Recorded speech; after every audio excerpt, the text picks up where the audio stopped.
Dana, when did you know that the president was coming? And can you give a little insight into what the last 48 hours have been like? And also, were you nervous? I know you're not a nervous guy typically, but were you nervous at all about the crowd reaction to the president? So when he was elected, he called me the night that he was elected and told me to get down to, the party, the after party. And I went, and he wanted to come to the Conor McGregor fight the next night. And obviously he didn't know what he didn't know at the time, how crazy it would be. And then he called me the next morning and said, you know what, I'm going to ruin your event if I go. I think it'll ruin it, and they'll have to shut everything down, and I don't think it's a good idea. Let's plan this again, when there's more time to plan. And just to tell everybody, that I don't know if you know the history, but when we first bought this company, venues didn't want us.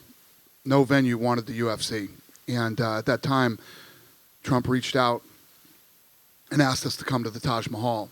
And that's where we ended up doing our first two events under the Zuffa banner. Cut us great deals, showed up at the first fight, stayed to the end. We did two events with him. Then we moved on to the Meadowlands. And when we left and went to the Meadowlands, he showed up to that event too, came to the first fight, stayed all night, was always good. Everything that ever happened to me in my career, Trump was the first guy to pick up the phone and reach out to me. From getting back on pay-per-view, getting our first TV deal, when we did the big Fox deal, the guy always reached out to me. Then as it was starting to hear rumors that he was running for president, I got a call one day from the New York Times, and they said, we're hearing that that Trump is going to ask you to speak at the Republican National Convention. Are you going to do it? And I was like, what? First of all, he hasn't called me and asked me anything. I don't know anything about this or whatever. And then finally, he did call me, and he said, and this is exactly how he said it, if you don't want to do this, I completely understand. But I'd be honored if you'd speak at the Republican convention for me. And I was like, I'm honored that you asked me, and of course I will. And I did it, and I'm telling you, since the guy has become president, I've been to the White House 4 times for dinner. He's been the most stand-up guy since the day I met him. And he told me, I want to come to a UFC event eventually. So we had dinner last Thursday at the White House, and he said, I'm coming to New York. And I was like, oh my God, that's going to be a rough one. Why don't we do Vegas on the 14th? And New York was the only one that he could do, so he came tonight. And I think that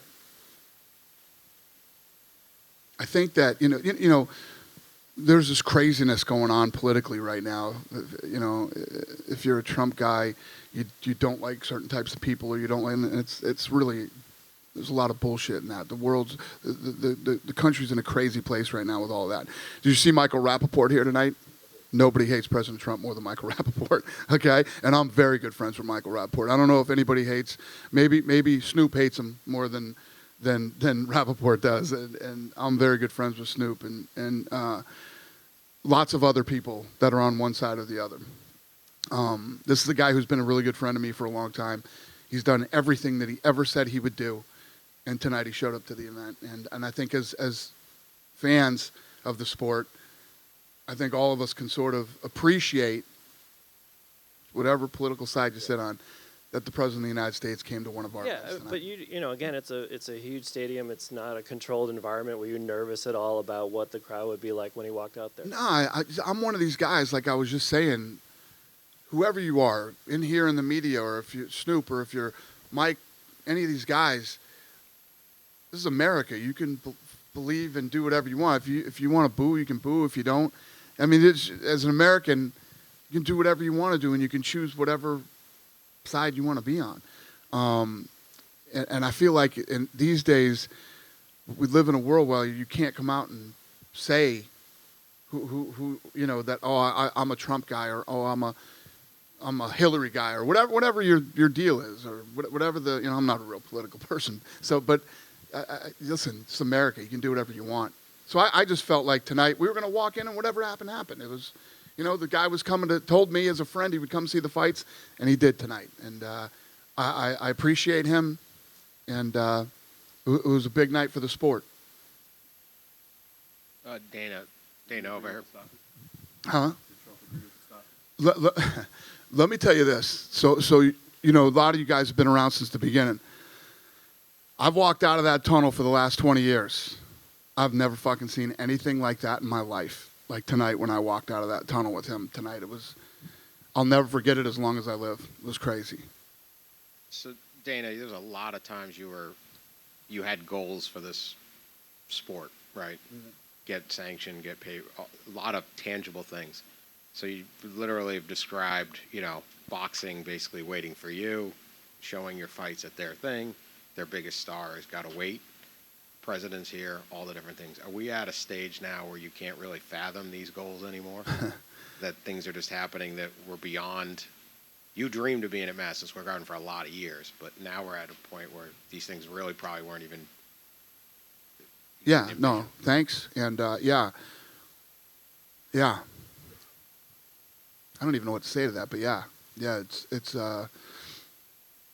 was amazing. And that's why I'm saying, like, tonight, it wasn't about how you feel politically about the president. The fact that all of us, not just me, fighters, the media, everybody who's worked in the sport for a long time to help build the sport, like I was saying, we weren't legal in New York because of some political bullshit a few years ago. Tonight, the president of the United States was here watching a UFC event. You would see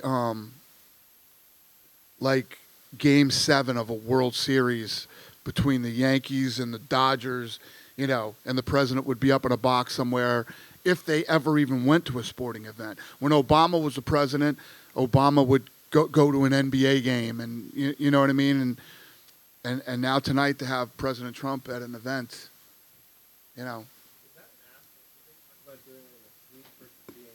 Yeah, they wanted him in a suite, of course, yeah. He doesn't listen to them. He does what he wants to do.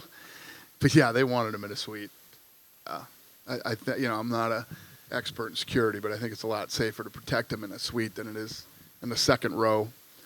But again, a testament to our fans, and it's the president. It's our president. It's the president of the United States, man. And tonight I was good. I was happy and proud that the crowd here in New York treated him with respect and just made the night so much cool. Everything was so cool tonight. The cut sucked, but it happens. It's part of sports. Part of this sport for sure. With all the talk of the president being here tonight and how great that was and what that says, Josh Duhamel made the video board. Why was there no showing of the president in attendance for the audience to see that other than his arrival, which you'd have to see with your bare eyes? Yeah. We showed the arrival. We showed him on TV, but we didn't do it in-house. So, what was that decision? Why not? I don't know. When he walked into the arena, I don't think we needed to show him on TV. I've never seen anything like that in my life. I walked in with him. The entire building was on their feet, standing as high as they could with their cell phones. I was literally blown away.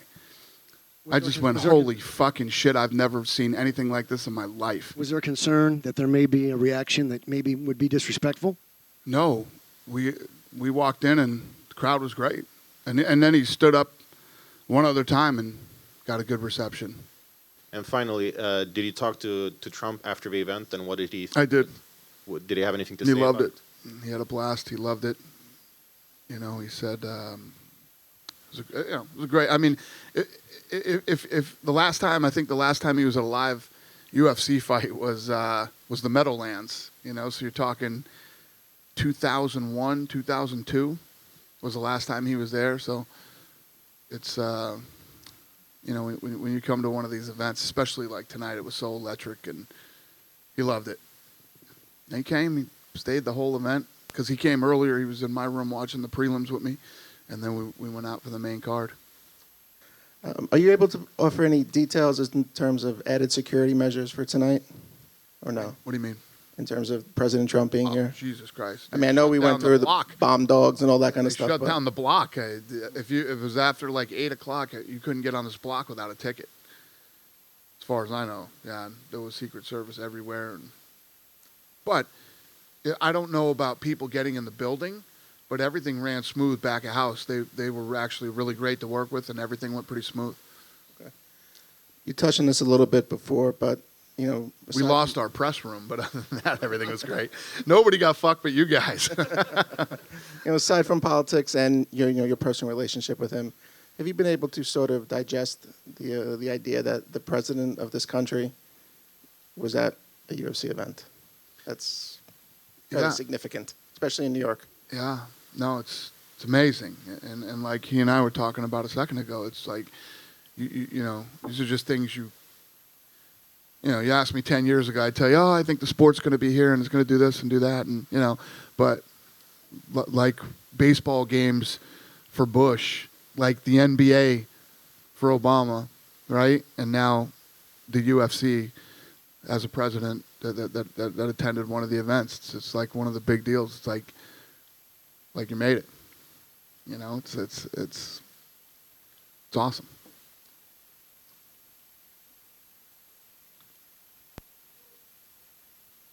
Yep.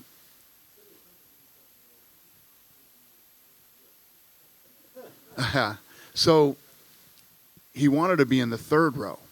He wanted to sit in the third row. And last Thursday, I was having dinner with him, and I was like, "Yeah, Mr. President, you don't want to sit in the third row. Third row sucks." Right? It's like, no. So it was literally a battle for a few days to get him up into the second row. He likes the third row. He likes right where he was sitting, and the third row is where he likes to be. But I negotiated him up into the second.